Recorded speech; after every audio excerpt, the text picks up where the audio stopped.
Everywhere I go, there's talk about millennials and the impact they're having around the world.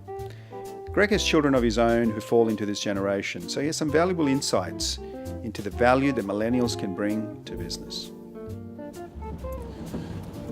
Well, the cool thing about so many of these young people going forward is they also are not going to just have one thing that they do. Oh, yes. It's going to be 3, 4 different avenues that they take all at once, which is incredible.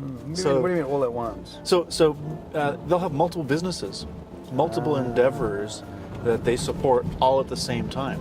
So one of the things that businesses are, like traditional businesses, are having to grapple with, particularly with millennials, is millennial come into the organization. They may well work at a bank, but they're going to have a business in parallel.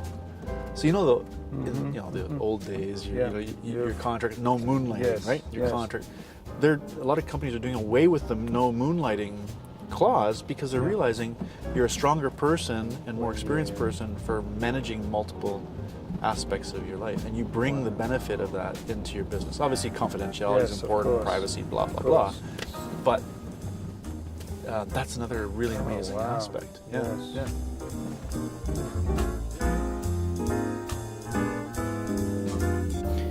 Fear and insecurity is what holds most people and organizations back. A good leader is aware of this and has strategies in place to remove these barriers to success. There was a fixation. Oh, thank you. Thank you very much. That's great. Wow. Thank you. Looks amazing. Mini one, ben mini. Grazie. Thank you very much. Thank you. Yeah. How did you overcome any fears that you may have had? There has to have been some fears in terms of presenting your business case to a bunch of guys who are like, this is how we operate. And we've been successful. Yes. It doesn't matter if it's a business or personal life, people are too prone to put up these barriers between themselves and success, or between themselves and change.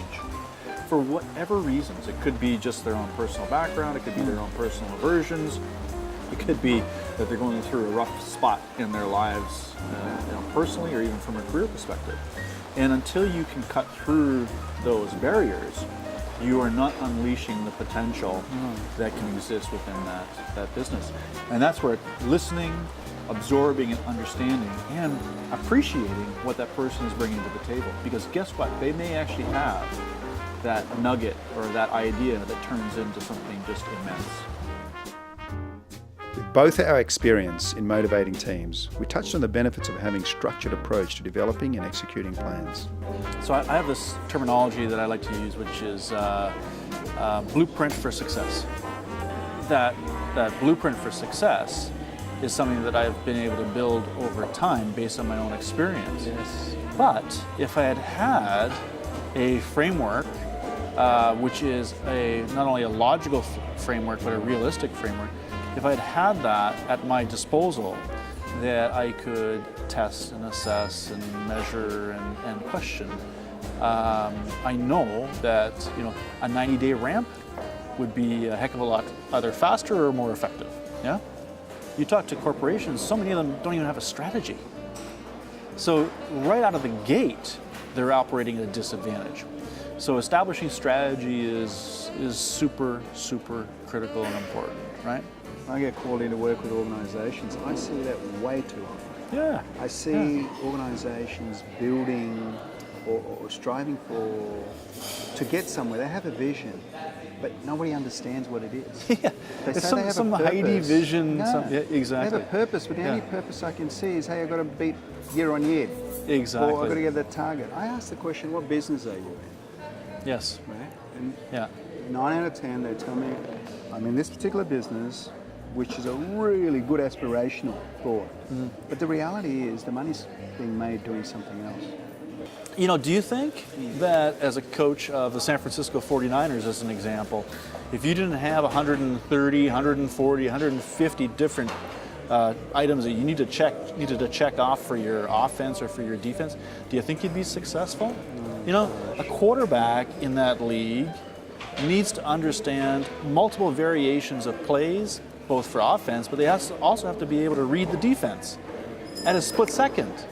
Yeah, and you know, the great thing about the West, it really is that so much of what's ingrained or should be ingrained in us from a business perspective takes root in either sports or in some aspects in military experiences. But more and more these days, thank goodness, it's more about sports. But the amazing thing is, all of these leaders, or so many of these leaders, men or women, who love sports, or maybe they played organized sport, maybe they're playing, you know, individual sports as well. They don't bring that experience into the boardroom. You know, about how do you ensure that you are optimizing your performance? How do you ensure that you're creating an environment, you know, an organizational behavior that tees you up for sustained success? What happens when it's the tough times? That's right.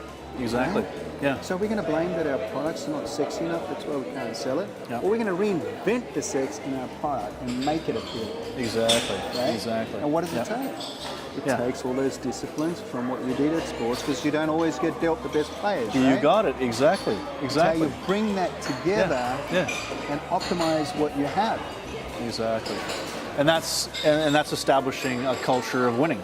So the culture of winning, of course, is not just about the end result in of itself.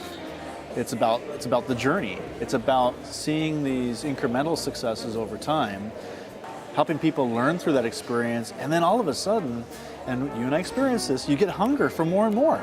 It's not only satisfying, but it gives you fuel.